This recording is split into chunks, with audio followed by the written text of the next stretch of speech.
on m'a posé la question de savoir pourquoi et comment j'ai fait pour travailler avec des équipes. C'est exactement la question à laquelle je te réponds aujourd'hui, à savoir comment j'ai réussi à travailler avec des équipes les plus grosses du marché aujourd'hui dans le monde du coaching et de l'accompagnement, mais aussi pourquoi je continue à le faire alors que j'ai un business qui tourne, quel est l'intérêt, quelle est la question. C'est exactement ce à quoi je réponds aujourd'hui et c'est aussi la question à laquelle j'ai répondu lors de séminaire de mon pote Geoffrey du Family Day de ma puissance mentale et je voulais la traiter avec toi et peut-être de manière plus complète ou complémentaire si tu étais avec nous à ce séminaire. Déjà, comment est-ce que j'ai fait pour travailler avec des équipes? Je vais déjà te répondre à cette question et après je répondrai à pourquoi j'ai continué à le faire et comment est-ce que ça s'est refait. En vrai, comment est-ce que j'ai fait pour travailler avec des équipes?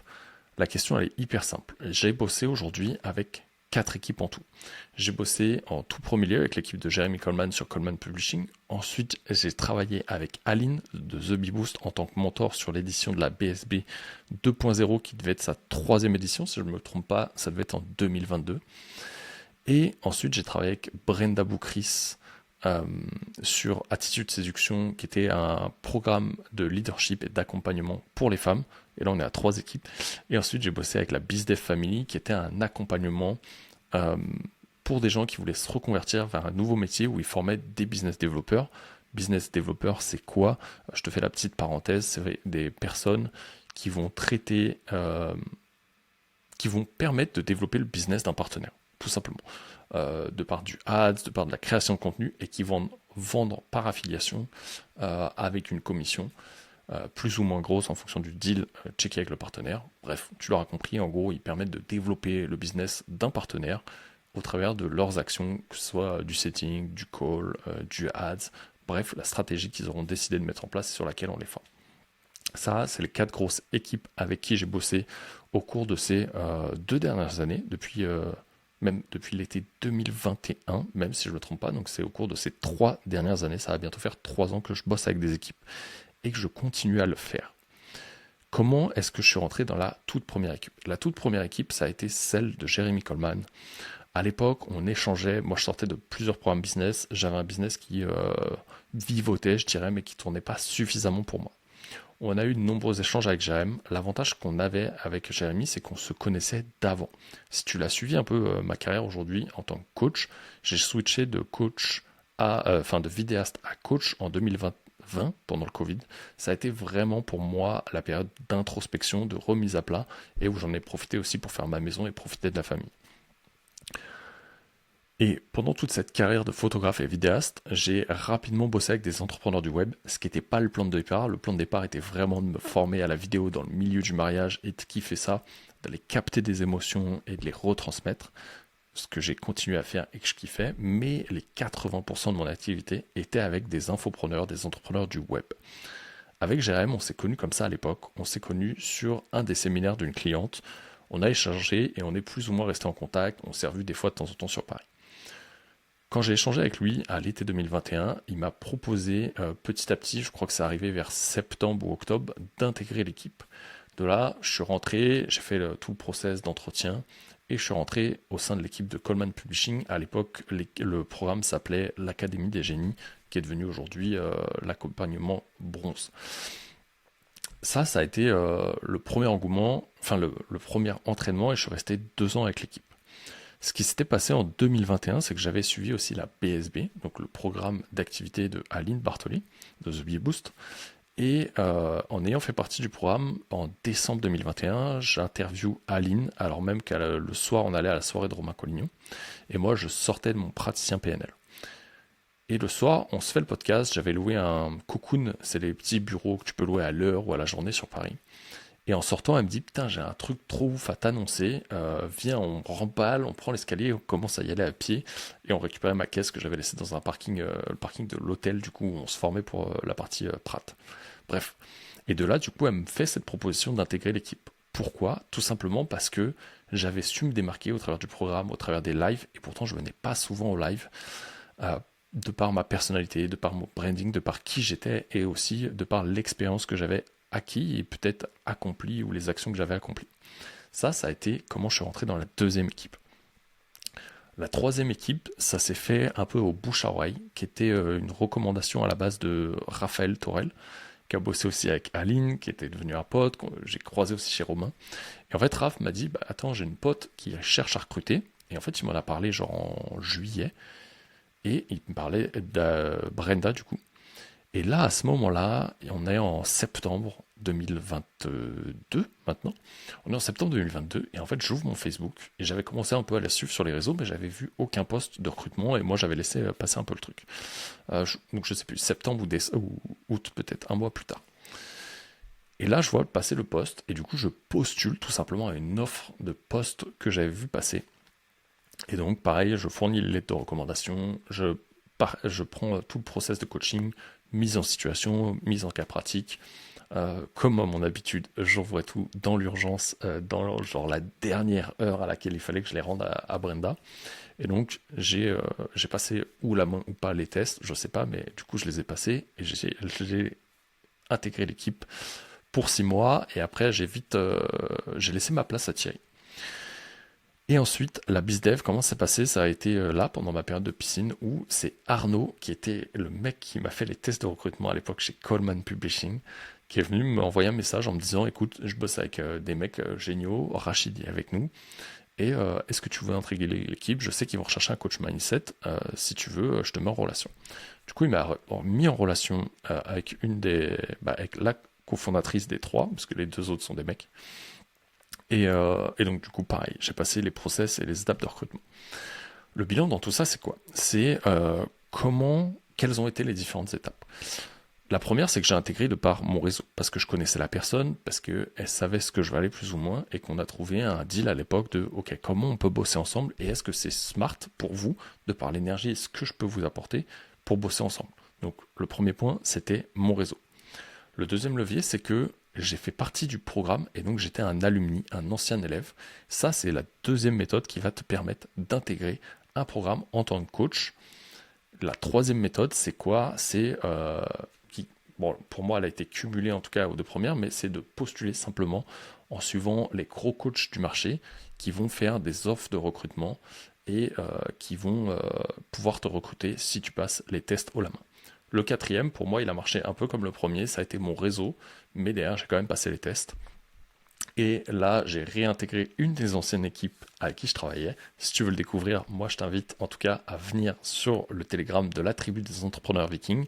Pour nous rejoindre, rien de plus simple, tu vas sur leaders avec un S on fire.fr/tribu, leadersonfire.fr/tribu, et je te laisse nous rejoindre dans la tribu et je partage des épisodes quotidiens pour développer ton business, mais aussi des épisodes exclusifs de Journal d'un entrepreneur et où je te partage les dessous de mes semaines, des lancements et toute autre chose que je mets en place, mais aussi de qu'est-ce qui a fait que j'ai quitté une équipe récemment pour revenir dans une des anciennes équipes avec qui j'ai travaillé. Et donc voilà, en gros, les trois leviers, moi, que j'ai utilisés, le premier, ça a été le réseau, pour te faire un petit récap. Le deuxième, ça a été être un alumni, donc d'avoir fait partie du programme. Et le troisième, c'est simplement de postuler aux offres de poste que tu vois passer. Pour la petite histoire, j'ai aussi postulé au moment où je suis rentré à BizDev, donc là en janvier, j'ai postulé dans une autre équipe. Qu'est-ce qui a fait que j'ai refusé ce poste alors que j'étais dans la shortlist des derniers candidats, des 2-3 derniers candidats qui restaient? C'est que simplement pour moi, et c'est le truc qui va être essentiel pour toi, au-delà de comment tu vas pouvoir les intégrer, c'est comment est-ce que ça va matcher toi et eux. Pour moi, ce qui doit matcher, au-delà de la rémunération, c'est le fit, l'énergie, la vision et aussi les valeurs de l'équipe. Et pour moi, dans les valeurs, il y a aussi à quelle valeur tu estimes les personnes que tu formes, et encore plus quand c'est des programmes business, quelle valeur tu vas peut-être les rémunérer ou la vision globale. Bref, pour moi, c'est trois paliers et de la façon aussi dont on va communiquer avec l'équipe.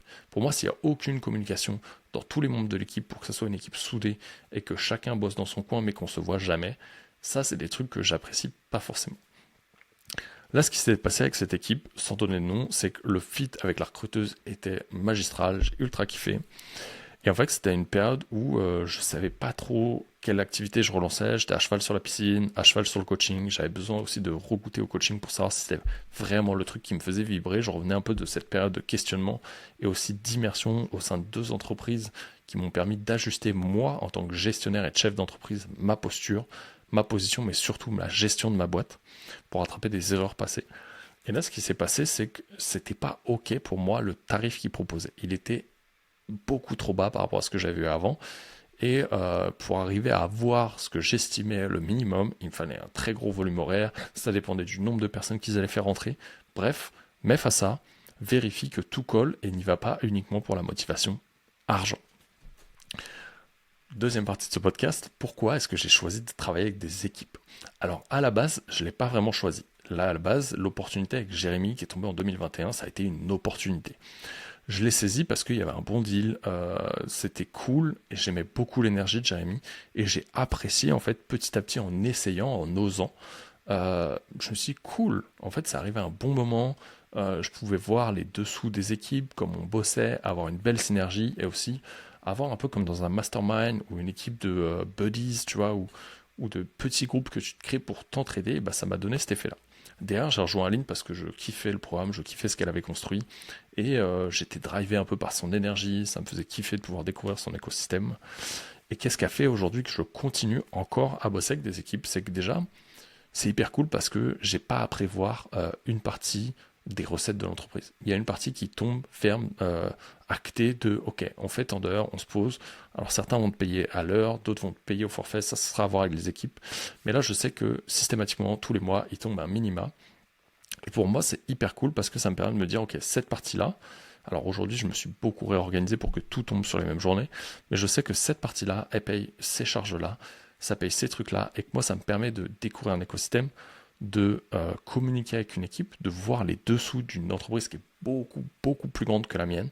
Peut-être sûrement qu'il le sera toujours, parce que j'ai pas cette vision de développer une entreprise, en tout cas aujourd'hui, là, le 5 mai 2024, où je t'enregistre ce podcast, j'ai pas cette vision de développer un business à plusieurs millions.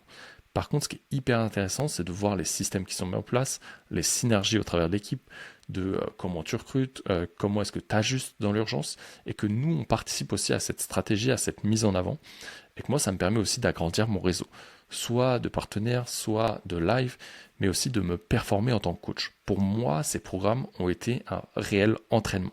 Ça a été un peu mon camp d'entraînement, et je le disais clair et net dans les coachings, vous êtes ma salle d'entraînement, et ceci est ma salle de training. En fait, pour moi, c'est que plus tu vas coacher, en tout cas pour moi en tant que coach, plus tu vas exercer ta compétence, ta zone de génie, et plus tu vas kiffer, parce que c'est ta zone de génie, en général tu es à l'aise dedans, mais aussi plus tu vas devenir meilleur, compétent, et tu vas pouvoir transformer les gens. Et pour moi, cette transformation, le fait de voir leurs résultats, permet de contribuer aussi à ma mission, qui est de voir des entrepreneurs s'émerveiller, s'épanouir, et arriver à créer leur business de manière stable et rentable. Et finalement, on pourrait voir ça comme une concurrence ou une sous-concurrence, mais personnellement, je sais que maintenant, quand même, je développe aussi des programmes qu'on pourrait croire que c'est de la concurrence. Pour moi, j'attire pas les mêmes personnes, et quand même les personnes viendraient chez moi pourraient passer dans cet écosystème. Moi-même, j'ai fait partie de plusieurs programmes business, et aujourd'hui, c'est totalement aligné avec la vision que j'ai de développer et The Camp, et Origine, qui est beaucoup plus, qui va être mon programme de cœur, entre guillemets, ou love de cœur, avec ces immersions qui vont être faites un peu partout dans le monde, en mode dépassement de soi, aventure, mais aussi avec un gros côté mastermind à destination d'entrepreneurs, peut-être un peu plus avancé. Mais voilà pourquoi aujourd'hui je continue à travailler avec, parce qu'en fait c'est un peu comme une seconde famille, c'est plus que ma propre équipe, et qu'aujourd'hui j'ai pas la volonté de développer une grosse équipe, mais ça me permet d'avoir ces synergies-là, ça me permet de me retrouver, ça permet de se confronter, et ça permet des fois d'avoir des feedbacks, mais ça me permet aussi de me challenger et de devenir meilleur sur certains points que je repoussais sans cesse, alors que là, bah, j'ai des engagements, je les fais, et si je les fais pas, je me fais taper sur les doigts. Bref, tu l'auras compris, pour moi, c'est un beau combo. Pour toi, peut-être, c'est aussi le moyen de stabiliser tes revenus et d'avoir cette sécurité pour pouvoir développer sereinement, comme moi j'ai pu le faire à une époque, tes propres programmes, tes propres business, et en plus de bénéficier de tout le contenu, de la synergie de l'équipe, d'avis d'entrepreneurs qui bossent avec toi et qui sont eux aussi peut-être indépendants pour la plupart. Donc voilà, n'hésite pas à me dire en tout cas, et à venir me voir sur Instagram ou commentaire sur YouTube, ou de laisser un avis sur Apple Podcast, mais n'hésite pas à venir échanger avec moi si tu as des questions plus précises. Je serais vraiment ouvert à échanger en tout cas. Et n'hésite pas à noter ce podcast, c'est un peu ta façon de me rémunérer et ce qui me motive moi aussi à le faire grandir, à continuer, à avoir cette énergie pour t'enregistrer ces podcasts. En tous les cas, j'espère que tu as pris autant de plaisir que moi à l'écouter que j'en ai pris à l'enregistrer. Je te souhaite une très belle journée. Je te retrouve jeudi pour une interview et lundi prochain pour un épisode solo. Ciao Viking!